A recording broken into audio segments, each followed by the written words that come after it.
কোর্টে কোনো কেস জেতার জন্য একজন লয়ারের জন্য কী কী বিষয় মানে দেখাশোনা করতে হয়? যে বড় বড় ক্রিমিনালদের ক্ষেত্রে যখন কেস হয় তখন তারা কি কোনো বড় ইনফ্লুয়েন্সার দ্বারা কি তারা বেঁচে যায় কেস থেকে? এখানে ইনফ্লুয়েন্স, বাইরের কোনো ইনফ্লুয়েন্স কাজ করে বলে আমার মনে হয়। যারা নতুন স্টুডেন্ট ল তাদের জন্য সবথেকে বড় চ্যালেঞ্জ থাকে। তোমার মতে কোন আইনটা বর্তমানে ইন্ডিয়া যেটা পরিবর্তন করা উচিত? এটা মানে এই ভারতবর্ষের এই প্রান্তে এক আইন, ওই কাস্টের জন্য এক আইন, এই সম্প্রদায়ের জন্য এক আইন, এটা না থেকে সকলের জন্য এক ধরনের আইন। তোমার লাইফের সবথেকে মেমোরেবল কেস কোনটা? যে জাজমেন্ট সেটা আসে না হয়েছে কিছু ক্ষেত্রে, আর সেগুলো যাই হোক পরবর্তীতে হয়তো রিলিফও পেয়েছি। আর কিছু কিছু ক্ষেত্রে হয়েছে যেগুলো আমার জেতার সম্ভাবনা ছিল না, অথচ সেটা জিতেছি। তো যারা নতুন এই ফিল্ডে আসতে চলেছে তাদের জন্য কী অ্যাডভাইস দেবেন? আইন শুধুমাত্র আদালতের চার দেয়ালের মধ্যে সীমিত নয়, এটি আমাদের প্রতিদিনের জীবন, প্রতিদিনের অধিকার, প্রতিদিনের নিরাপত্তা। কিন্তু আমাদের বড় প্রশ্ন হলো, আমরা কি সত্যিই আইন সম্বন্ধে সচেতন, নাকি নিজেরাই নিজেদেরকে দুর্বল করে ফেলছি? নমস্কার, আমি তুহিন। আজকে আপনাদের পডকাস্টে ওয়েলকাম। আজকে আমাদের সঙ্গে এসেছেন অ্যাডভোকেট জয়দেব মুখার্জি, যিনি একজন সিভিল অ্যাডভোকেট, যিনি আপনাদের প্রত্যেকে আইন এবং অধিকার সম্বন্ধে সচেতন করেছেন। তো চলুন শুরু করা যাক আজকের পডকাস্ট। ওয়েলকাম। তো ফার্স্টে আমি তোমার কাছে জানতে চাইবো, তোমার এই লয়ার ফিল্ডে জার্নিটা শুরু কীভাবে হলো? মানে অনুপ্রেরণা যেটা পেয়েছিলাম সেটা আমার কাকু অরুণ মুখার্জির কাছ থেকে। উনি চেয়েছিলেন যে নিজের জীবনে উনি লয়ার হিসাবেই চেয়েছিলেন, কিন্তু উনি হতে পারেননি। উনি স্কুল টিচার ছিলেন এবং বর্তমানে রিটায়ার্ড। তো ওনার থেকেই অনুপ্রেরণা পেয়েছিলাম লয়ার হওয়ার জন্য। তো এখন আমার তো প্রাথমিকভাবে যেটা ছিল যে জার্নালিস্ট হওয়ার স্বপ্ন ছিল, এবং সে ব্যাপারে আমি কিছুটা এগিয়েও ছিলাম। কিন্তু পরবর্তীতে আমারও একটা লয়ার হওয়ার বাসনা ছিল, আর কাকু যেহেতু আমাকে অনুপ্রেরিত করতো, সেই জন্যে এই প্রফেশনটাকে বেছে নিয়েছি। বর্তমানে দেশে যে কোর্ট সিস্টেম, বিচার ব্যবস্থা আছে, ওটাতে ন্যায় ব্যবস্থা কি আদৌ হচ্ছে না আরও কিছু পাল্টা? অবশ্যই হচ্ছে। ন্যায় বিচার যদি না থাকতো, এটাই মূলত ভারতবর্ষে যে গণতন্ত্রের যেটা সর্বাপেক্ষা যেটা মজবুত খুঁটি, সেটা হচ্ছে এই বিচার ব্যবস্থা। আজকে বিচার ব্যবস্থা আছে বলেই আমরা তো হারে হারে টের পাই, পশ্চিমবঙ্গের মানুষ বিশেষ করে, কারণ আমাদের প্রত্যেকটা ক্ষেত্রে বিচার ব্যবস্থার শরণাপন্ন হতে হয়। আর ন্যায় বিচার অবশ্যই আছে, তবে হ্যাঁ, একটা কথা ঠিক যে ডিলেড প্রসিডিওর, আর কথায় আছে যে জাস্টিস ডিলেড, জাস্টিস ডিনাইড। তো সেইটাকে যদি রিজিডলি নেই, তাহলে ম্যাটারটা যে ন্যায় বিচার হয়তো ঠিকভাবে হচ্ছে না, কিন্তু ন্যায় বিচার হচ্ছে, প্রসেস হয়তো একটু লেন্দি। যারা ধনী আছে আর যারা গরিব, তাদের মধ্যে কি কোনো বিচার ব্যবস্থা পাওয়ার সময় কি কোনো অসুবিধা দেখা যায় গরিবদের? যাদের না, এমনিতে যদি আমি আইনের দিক থেকে বলি, তাহলে নিশ্চয়ই কোনো ফারাক থাকা কথা না, এবং হয়ও না। কারণ আপনার ওই যেটা হচ্ছে যে এখানে লিগ্যাল এডের ব্যবস্থা আছে।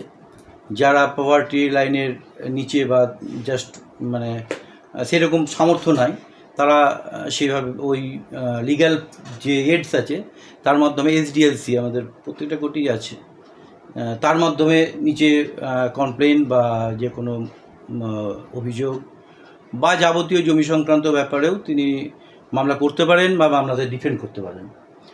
তবে তাকে দেখাতে হবে যে তার বিচারের জন্যে, মানে বিচার ব্যবস্থা পাওয়ার জন্যে তার আর্থিক যে প্রতিকূলতা সেটা আছে, এইটুকু দেখাতে হবে। তবে হ্যাঁ, একটা যেটা বাস্তব সত্য, সেটা হচ্ছে যে বিচার প্রক্রিয়াটা এমনই যে যারা ধনী তারা হয়তো বেশি একটু পয়সা একটু খরচ করে একটা ভালো বা সেরকম এফিসিয়েন্ট লয়ার হয়তো সেটা তাকে তার পক্ষে কাজ করাতে পারেন, যেটা একটা গরিব মানুষের পক্ষে সম্ভব হয় না। তবে হ্যাঁ, আইন সকলের পক্ষেই সমান, এবং বিচার ব্যবস্থাতে নিজেকে ডিফেন্ড করা বা বিচার ব্যবস্থার সাহারা নেওয়া, এটা প্রত্যেকেরই আইনগত অধিকার আছে এবং সে পারে, এবং সরকার তার জন্যে ব্যবস্থা করেছেন। গরিব হলেও বা আর্থিক প্রতিকূলতা থাকলেও তিনি সাহায্য পেতে পারেন। তাহলে অনেক ক্ষেত্রে কেসগুলো বছরের পর বছর কেন লেগে যায়? এর বহু কারণ আছে, বছরের বছর লেগে যায়, বিশেষ করে যেগুলো হয় সিভিল কেস। এগুলোর কিছু পেপারস রেডি করতে, আর সর্বত্র তো যেমন যে কোনো ডকুমেন্টস, এই ডকুমেন্টেশন করতে, তারপরেতে যে প্রসিডিউরগুলো আছে এগুলো অ্যাডাপ্ট করতে একটু ডিলে হয়ে যায়। তবে এখন সিপিসিও চেঞ্জ করে এটাকে যাতে এক্সপিডাইট, বিশেষ করে যেটা হচ্ছে যে ক্লায়েন্টের সঙ্গে তো সম্পর্ক ছাড়াও আমাদের তো জাজকেও, মানে আমাদের লয়ারদের একটা যে প্রবলেমটা যেটা হচ্ছে যে মক্কেলদের স্বার্থ রক্ষা তো করতেই হবে, সেই সঙ্গে যে সিটিং জাজ থাকবে সেই জাজ যাতে অফেন্ডেড না হয়, বা জাজ যে ম্যাটারটা পছন্দ করবেন বা যে ম্যাটারটা তিনি তাকে বোঝানো যাবে সেইভাবেই তাকে বোঝানো, এটাও একটা চ্যালেঞ্জের দিক। কারণ সব জাজ হয়তো সব জিনিসটা ঠিক মতো নিতে পারে না। আইনের ব্যাপারটা তো সব জায়গায় একই ব্যাপার আছে, কিন্তু সর্বক্ষেত্রে তো আইন ন্যায় এইসবগুলো তো একটা নির্দিষ্টভাবে একজনের ওপর সমানভাবে কার্যকর হবে এটা তো বলা যায় না। সেই জন্যে মানে কোন জাজকে কিভাবে কনভিন্স করতে হবে, কোন কোন পয়েন্টগুলো তিনি বেশি প্রেফার করবেন, সেগুলো মানে একজন লয়ার হিসেবে এগুলো জানতে হয়। আর সেই সঙ্গে কিছু কিছু মক্কেল তারা ভাবে যে আমার পক্ষে একজন লয়ার হিসেবে যাকে নিযুক্ত করেছি সে কতটা হইচই করতে পারলো, আদালতে তার পক্ষে কতটা শোরগোল করাতে পারলো, এটার উপর অনেকে চায়। আবার অনেকে বলে যে না, আমার ল পয়েন্টের উপর কতটুকু ব্যাখ্যা করতে পারলো। বিভিন্ন ধরনের মক্কেল থাকে, তো তারা বিভিন্ন ধরনের সন্তুষ্ট হয়। এই দুই দিকটা, এটাকে মানে ভারসাম্য রক্ষা করাটা একটা বিশাল, এটা একটা চ্যালেঞ্জের। যারা নতুন স্টুডেন্ট ল, তাদের জন্য সবথেকে বড় চ্যালেঞ্জ থাকে এইটা, যারা ল স্টুডেন্ট না ল প্র্যাকটিস করছে, যারা ল প্র্যাকটিস করছে, স্টুডেন্টের ব্যাপার নেই, যারা প্র্যাকটিসিং লয়ার তাদের ক্ষেত্রে যেটা বড়, মানে এটা প্রত্যেক লয়ারের ক্ষেত্রেই ট্র্যাজেডি, যে যখন আমরা লয়ার হিসাবে একটা প্রফেশনকে বেছে নিচ্ছি এবং সেখানে এনগেজ হচ্ছি এবং সেটাই আমার জীবনের সেরা বলে ধরে নিচ্ছি, তখন যে প্রবলেমটা যেটা দাঁড়ায় সেটা হচ্ছে যে এই গুরুমুখী বিদ্যা, তো এটা সেই জন্যে এটা ভালো লয়ার হতে গেলে একজন সিনিয়রের দরকার হয়। তো সেই সিনিয়রের ছত্রছায়া থেকে একজন লয়ার ভালোভাবে ঠিক মতন তিনি নিজেকে তৈরি করে নিতে পারেন। অবশ্যই এখন যেটা চলছে যে এখন সবাই নিজেই সিনিয়র, তবে আমরা দেখছি যে এটা পরম্পরায় চলে আসছে যে এভাবে সিনিয়রের আন্ডারে থেকেই জুনিয়ররা কিন্তু তাদেরকে নিজেদেরকে তৈরি করে নেওয়ার সুযোগ পান। কারণ সিনিয়রদের ওনারা তো এসএসসি কেস পাবেন না, বা কেউ রিলাই করে তাকে দেবেনও না, যে একজন র জুনিয়র তাকে কেন একটা ভাইটাল কেস যেখানে তার সম্পত্তি বা তার মানে প্রাণেরও একটা ঝুঁকি থেকে যায়, সম্পত্তির ঝুঁকি তো থাকেই, তো এইসব ক্ষেত্রে তারা তাকে ট্রাস্ট করতে পারে না। আর সিনিয়ররা যেহেতু তারা একটা অভিজ্ঞতা তাদের থেকে, এবং তাদের বিভিন্ন কেসের সঙ্গে ডিল করতে করতে তাদের প্রত্যেকটা ব্যাপারে একটা মানে এই সড়গড় একটা ভাবটা আসে, সেই জন্য তাদেরকে রিলাইটা বেশি করে। এখন যে জুনিয়র লয়ার তিনি সিনিয়রের আন্ডারে থেকে প্র্যাকটিস করছেন, সেই সময় কিন্তু যখন তিনি প্র্যাকটিসে আসছেন তার কিন্তু আর্থিক যে চাহিদা সেটা কিন্তু বেশি থাকে। আর আর্থিক চাহিদাটা বেশি থাকে, অথচ অন দ্য কন্ট্রারি সে কিন্তু আর্থিক যে গেন যেটা হয় সেটা কিন্তু খুব কম। একটা সিনিয়র যখন সে মোটামুটি পরিপক্ক, তখন সে কাজ করুক না করুক তার একটা রেগুলার একটা ইনকামের ব্যাপারটা থেকেই থাকে, আর যে কোনোভাবেই হোক তার একটা আর্নিং আছেই। কিন্তু দেখা যাচ্ছে যখন সেই পর্যায়ে পৌঁছেছে তখন কিন্তু আর্থিক যে চাহিদাটা, মানে তার যে ডিম্যান্ডটা, সেই ডিম্যান্ডটা হয়তো সেরকম নাই। কারণ একটা মানুষের প্রাথমিক পর্যায়ে, মানে কৈশোর বা যুবক যারা, তাদের যতটুকু আর্থিক প্রয়োজন, হয়তো নিউলি ম্যারিড, তার আর্থিক প্রয়োজনটা বেশি, সেই সময় সে সিনিয়রশিপটা পায়নি, মানে সেইভাবে আসতে পারেনি, তখন সে জুনিয়রই আছে। তার আর্থিক চাহিদা বেশি হলেও কিন্তু সেইভাবে তিনি পাচ্ছেন না। এটা কিন্তু বড় ট্র্যাজেডি একটা এই প্রফেশনের ক্ষেত্রে, এইটাই। আর যা ধৈর্য তো দরকার আছে তাহলে। অবশ্যই, একদম ধৈর্য ছাড়া তো হবেই না। ধৈর্য দরকার, মানে ফলো করা দরকার যে সিনিয়র কীভাবে এগোচ্ছে সেটাকে মনে রাখা দরকার, এবং স্টেপ বাই স্টেপ ওগুলো তাকে ফলো করে, যে প্রতিকূলতা আছে এই প্রফেশনে, যথেষ্ট প্রতিকূলতা আছে, সেগুলোকে মানে করতে পারবে, সবাই প্রতিকূলতা কাটিয়ে উঠতে পারবে। আর তবে এখন যেটা প্রফেশন হয়েছে না, এটা তো আগে যেটা ছিল যে নোবেল প্রফেশন, এই প্রফেশনটা সবাই আসতেও না, মানে আসতে পারতও না। আর এখন বিশেষ করে পশ্চিমবঙ্গে তো কোনো নাই শিল্প, নাই কারখানা, নাই অন্য কোথাও চাকরির ব্যবস্থা, আর বিজনেসের হালও তো সেরকম, যে কারণে এই প্রফেশনটার উপর চাপটা বেশি পড়ছে। যারা যুবক যারা, তারা এই প্রফেশনটাকে বেছে নিচ্ছে এই কারণে যে অন্তত কিছু রাজনৈতিক দল হোক বা পুলিশ প্রশাসন হোক, তার সঙ্গে একটু যোগসাজ করলে বা তার সঙ্গে একটু সম্বন্ধটা করে রাখতে পারলে অন্তত কিছু একটা আর্নিং হবে। আর সিনিয়রের আন্ডারে থাকলেও তো কিছু তো দিন শেষে প্রাপ্তির যোগ আছে। এইটাই একটা, যে আমি কিছু না পার থেকে এখানে এলে কিছু তো অন্তত আসবে, এই যে একটা আশা, এই আশাটাকে সামনে রেখেই এখন যারা মানে জেনজি যারা, তারা এই প্রফেশনের দিকে ঢুকছে, বিশেষ করে পশ্চিমবঙ্গে। অন্যান্য স্টেটের কথা বলবো না, কারণ সেখানে অনেক স্কোপ আছে যুবকদের, যেটা পশ্চিমবঙ্গে নেই। তোমার লাইফে প্রথম কেস নেওয়ার অভিজ্ঞতা কেমন ছিল? প্রথম কেস না, সেইভাবে আমি এখন ওটা রিকালেক্ট করতে পারছি না যে প্রথম কেস, মানে আমি স্বতন্ত্রভাবে কোনো আন্ডারে করেন না, স্বতন্ত্রভাবে কোনো কেস, ওইটা মানে আমি এইভাবে বলতে পারবো না। কারণ আমি তো কিছু কিছু কেস করেছি জয়েন্টলি সিনিয়রের সাহায্য নিয়ে, আর প্রাথমিকভাবে তো সিনিয়রের আন্ডারেই ছিলাম, মানে তার কেসই আমি দেখতাম। কিছু কিছু দিক পরবর্তীতে বিশেষ কয়েকটা কেসগুলো বলেছিলেন এগুলো সম্পূর্ণ দেখতে, সেগুলো দেখেছিলাম। আর আমি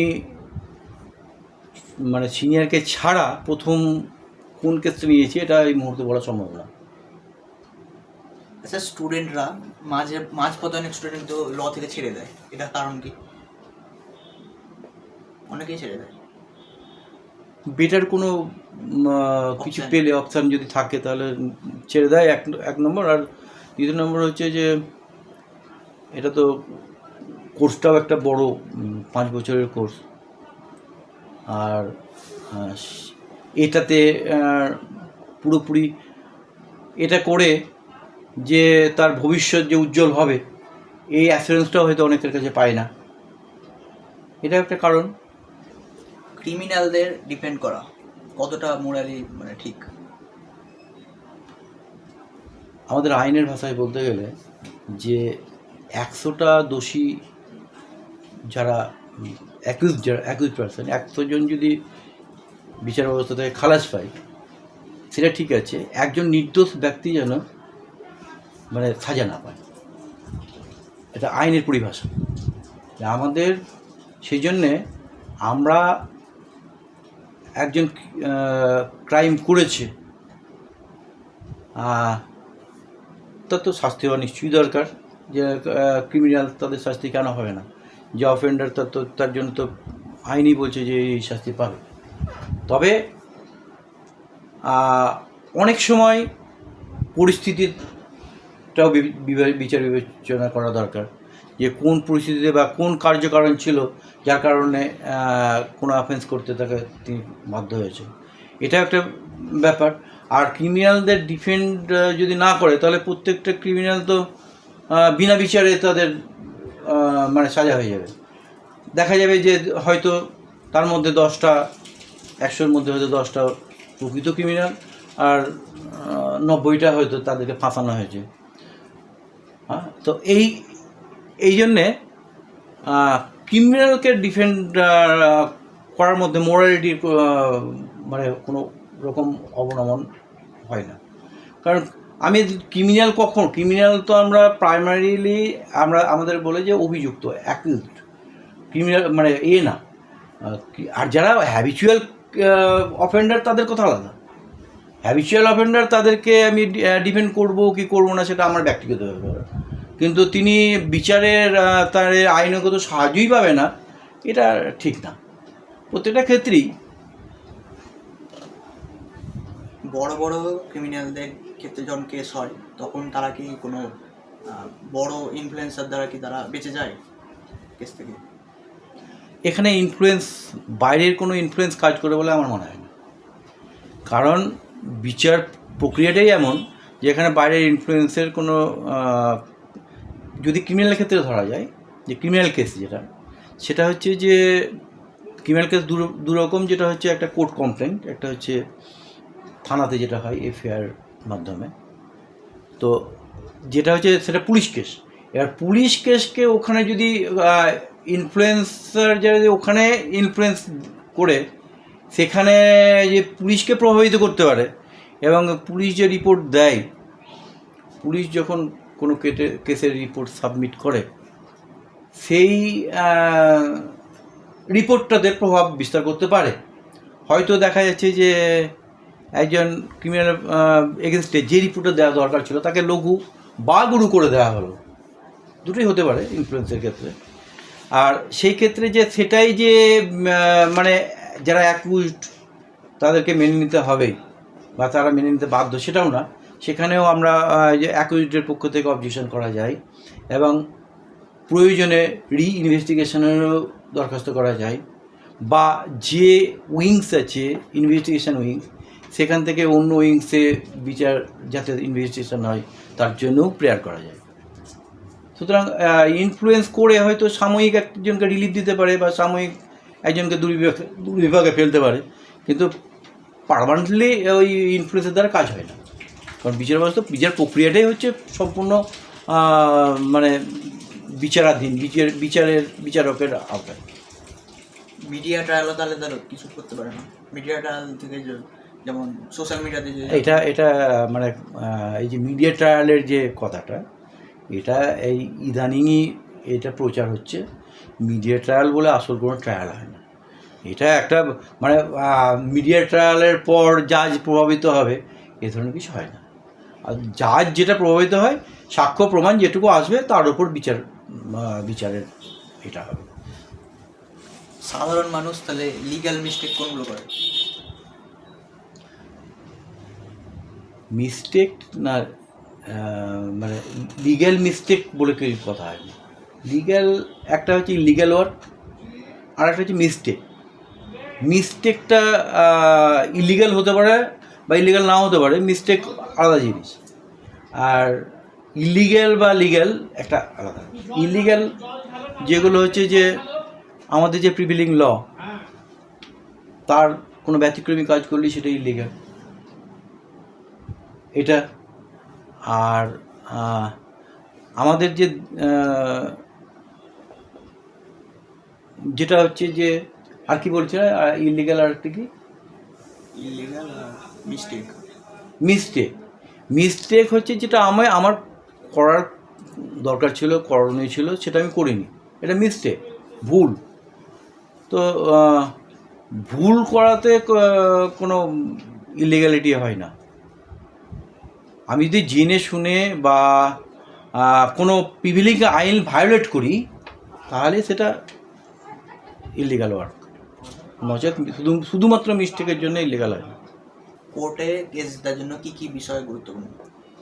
কি কোর্টে কোনো কেস জেতার জন্য একজন লয়ারের জন্য কি কি বিষয় মানে দেখাশোনা করতে হয়, যে এইগুলো দেখলে আমি জিততে পারি বা এগুলো না থাকলে আমি হেরে যেতেও পারি? এটা তো এক কথায় বলা যায় না। আসলে কোর্টে জিততে গেলে শুধুমাত্র একটা বিষয়ের ওপর জোর দিলে হয় না। আমি যদি সিভিলের ম্যাটারটা বলি, যে আমাদের আগে এভিডেন্স অ্যাক্ট, যেটা এভিডেন্স অ্যাক্টটাকে থরলি ফলো করতে হবে, এবং আমার যে যে ডকুমেন্টস, যেটা হচ্ছে যে এভিডেন্সে আনতে গেলে একটা হচ্ছে যে ওরাল এভিডেন্স, একটা হচ্ছে ডকুমেন্টারি এভিডেন্স। ওরাল এভিডেন্স মানে যেটা অন ডক, যেটা সাক্ষী উইটনেস যেটা বলবেন সেটা ওরাল এভিডেন্সের মধ্যে আসছে, সেটাকে কেস করোবেট করে যে বাদীপক্ষ তারা কেস করোবেট করে সেই ওরাল এভিডেন্সটা আনতে পারে। আর দ্বিতীয় ক্ষেত্রে হচ্ছে যে ডকুমেন্টারি এভিডেন্স, যেটা হচ্ছে যে যে কোনো ডকুমেন্টস, যে ডকুমেন্টসগুলো সেই ম্যাটারে ভাইটাল, যে কোনো একটা কেসে ডিসাইড করার পক্ষে যেটা ভাইটাল, সেই সব ডকুমেন্টসগুলো আদালতে পেশ করতে হয়। এবার যেটা একজন লয়ার হিসাবে দেখতে হবে যে ওরাল এভিডেন্স এবং ডকুমেন্টারি এভিডেন্সের পক্ষে তার যে সাজুজ্যতা যেন থাকে, মানে আমার কেসটাকে প্রমাণ করতে হবে যে যে ডকুমেন্টস দিয়ে এবং উইটনেসকে দিয়ে যেভাবে বলাতে হবে, সেটা আমাকেই পুরোপুরি একজন লয়ার হিসেবে পুরোপুরি আমাকেই সেই সব ডকুমেন্টসগুলো এক্সিবিট করানো, কোর্টে প্রডিউস করে, এবং ওরাল এভিডেন্সে তার সাক্ষীগুলোকে ঠিক মতন জবানবন্দি হলফনামা দেওয়া এবং তাকে জেরা করানো, এই সবগুলো কিন্তু করতে হবে। আর এটা সিভিল ক্ষেত্রে বলছি। আর ক্রিমিনালের ক্ষেত্রে যেগুলো পুলিশ কেস, সেগুলো তো প্রসিকিউশন তাদের এভিডেন্স পেশ করবে। আর এখানে লয়ারদের, যেটা প্রসিকিউশনের লয়ার, তারা প্রসিকিউশনের যে ইনভেস্টিগেশন অথরিটি, যেটা সেই অথরিটি, তারা পুলিশ প্রশাসন যে রিপোর্টটা পাঠাবে, যে ইনভেস্টিগেটিং করে যেটা পাঠাবে, সেটার ওপর এবং যে যে প্রসিডিউরগুলো আছে সেগুলো অ্যাডপ্ট করে তার উপরেই সাক্ষী হবে, এভিডেন্স হবে, এবং তার সঙ্গে ডকুমেন্টারি এভিডেন্স যেগুলো থাকবে, যেগুলো এক্সিবিট হবে, ম্যাটেরিয়াল এক্সিবিট হবে, যেগুলো সেই এক্সিবিট, বিভিন্ন ধরনের প্রসিডিওর আছে। এই প্রসিডিওরগুলো দেখতে হবে যে আমি কেসটাকে প্রমাণ করার পক্ষে যে যে এভিডেন্সগুলো দেওয়া দরকার সেগুলো আমি সঠিকভাবে দিচ্ছি কি না, এটাই লক্ষ্য রাখতে হবে। আর যেটা হচ্ছে যে আমাদের তো একজন লয়ার হিসাবে, এই লয়ার হচ্ছে সবসময় মানে একজন ছাত্র, মানে চিরকালীন ছাত্র আর কি। এদের আমাদের তো শিক্ষার শেষ নেই, কারণ আজকে যে রুলিংটা হচ্ছে সেটা হয়তো কালকে এই রুলিংটার অস্তিত্ব নাও থাকতে পারে, আবার হয়তো তার মানে একদম বিরোধী কোনো রুলিং চলে আসতে পারে। সেই জন্য যে হাইকোর্টে যতগুলো ডিসিশান হচ্ছে, সুপ্রিম কোর্টে যতগুলো ডিসিশান হচ্ছে, সবগুলোই কিন্তু আইন, এগুলোকে সঙ্গে সম্পর্ক রাখা, এবং আমার কেসের ক্ষেত্রে যে যেগুলো দরকার, রেলিভেন্সি আছে এগুলো, সেগুলোকে ঠিক মতনভাবে প্রডিউস করা এবং সেই বিষয়ে আলোকপাত করা, এটা লয়ার্সের একটা কর্তব্য। তোমার মতে কোন আইনটা বর্তমানে ইন্ডিয়ার যেটা পরিবর্তন করা উচিত বা মনে হয় যে এটা পরিবর্তন করলে ভালো হয়? হ্যাঁ, যেটা হচ্ছে যে আমার যেটা আমি মনে করি, ব্যক্তিগতভাবে মনে করি, এবং এটাই হওয়া উচিত সাধারণ মানুষের ক্ষেত্রেও তাই হওয়া উচিত, যে হচ্ছে যে এক দেশ এক আইন। যেটা মানে এই ভারতবর্ষের এই প্রান্তে এক আইন, ওই কাস্টের জন্য এক আইন, এই সম্প্রদায়ের জন্য এক আইন, এটা না থেকে সকলের জন্য এক ধরনের আইন। যেমন ক্রিমিনালের ক্ষেত্রে হয়তো আছে সকলের জন্য এক আইন, কিন্তু সিভিল ক্ষেত্রে নাই। যেটা বর্তমান সরকার এই এক দেশ এক আইন আনার পক্ষে ব্যবস্থা করছে, কিছু কিছু স্টেটে হয়েওছে, পশ্চিমবঙ্গে হয়নি এখনও। তবে এটা হওয়া খুব দরকার। মানে একটা দেশে আমি এক ধরনের আইনের আওতায় আসবো, আবার আরেকজন অন্য সম্প্রদায় বা অন্য জাতি থেকে আসবে, তারা এক ধরনের আইনের আওতায় আসবে, এটা হওয়া বাঞ্ছনীয় না। তোমার লাইফের সব থেকে মেমোরেবল কেস কোনটা? আমার সবই মেমোরেবল, ওইভাবে আইসোলেট করা যাবে না। মনে হয় যে আমি এটা জিতেছি বা এটা হেরেছি, মানে ভেতর থেকে? হ্যাঁ, কিছু কিছু কেস আছে যেগুলো হয়তো জেতা উচিত ছিল, এবং জেতার জন্যে যেটুকু করা দরকার, মানে একজন লয়ার হিসেবে সেটুকু সবটাই করা হয়েছে, 100%ই করা হয়েছে, অথচ সেই এক্সপেক্টেড যে জাজমেন্ট সেটা আসেনি। হয়েছে কিছু ক্ষেত্রে, আর সেগুলো যাই হোক পরবর্তীতে হয়তো রিলিফও পেয়েছি। আর কিছু কিছু ক্ষেত্রে হয়েছে যেগুলো আমার জেতার সম্ভাবনাই ছিল না, অথচ সেটা জিতেছি। এ ধরনেরও কিছু এসছে। তবে নর্মাল বেশিরভাগই যেটা আইনগত যে দিকগুলো যদি সব ঠিকঠাক থাকে, তাহলে কেস জিতে হারার আগে প্রেডিকশানটা করাও যায় যে এই কেসটা আমার জিতার পক্ষে। ব্যতিক্রম আছি, ব্যতিক্রম না থাকা না। তারপরে তো কিছু আছে যেটা হচ্ছে যে জাজকে হয়তো ঠিক মতন কোনো লয়ার বোঝাতে পারেন না, বা যে যে ডকুমেন্টসগুলো সাবমিট করা দরকার, যে যে সাইটেশনগুলো দেওয়া দরকার, হাইকোর্ট সুপ্রিম কোর্টের যে ফাইন্ডিংস আছে সেগুলো দেওয়া দরকার, সেগুলো হয়তো দেন না, বা দিলেও জাজ হয়তো ইগনোর করে। সেসব ক্ষেত্রে একটা মানে যেটা প্রত্যাশিত ছিল সেটা হয়তো হয় না, এটাও হয়। তো যারা নতুন এই ফিল্ডে আসতে চলেছে তাদের জন্য কি অ্যাডভাইস দেবে তোমার? ওয়েলকাম, নিশ্চয়ই আসো। কারণ বিশেষ করে পশ্চিমবঙ্গে এখন যে অবস্থা, তাতে তো একমাত্র এই প্রফেশনটাই সকলের জন্য খোলা আছে, বাকি তো সব জায়গায় মানে কোনো জায়গায় ভ্যাকান্সিই নেই। তো জানি না ওদের ভবিষ্যতে কী হবে, হয়তো আরও ভালো ব্যবস্থা হবে, শিল্প নিশ্চয়ই আসবে আশা করি, আর নতুন নতুন কর্মসংস্থানেরও সুযোগ নিশ্চয়ই আসবে। তবে প্রফেশনটা খারাপ না, নিশ্চয়ই খারাপ না। আমি এখন যদি মানে কীভাবে এটাকে নেব সেটা ডিপেন্ড করছে প্রত্যেকের ব্যক্তিগত চিন্তাধারার উপর, যে আমি এইটাকে শুধুমাত্র আমাকে সেফগার্ড করার জন্যে, বা একটা তো সুবিধা আছেই লয়ার হওয়ার, পুলিশি হ্যারাসমেন্টটা অযথা হয় না, এইটাকে অনেকে লক্ষ্য করে যে আমি যাতে পুলিশের দিক থেকে নিরাপদ থাকে সেটার জন্যে। এবং কিছু অন্তত আসুক, একবারে না আসার থেকে কিছু অন্তত আসুক, একটা রাস্তা খোলা আছে।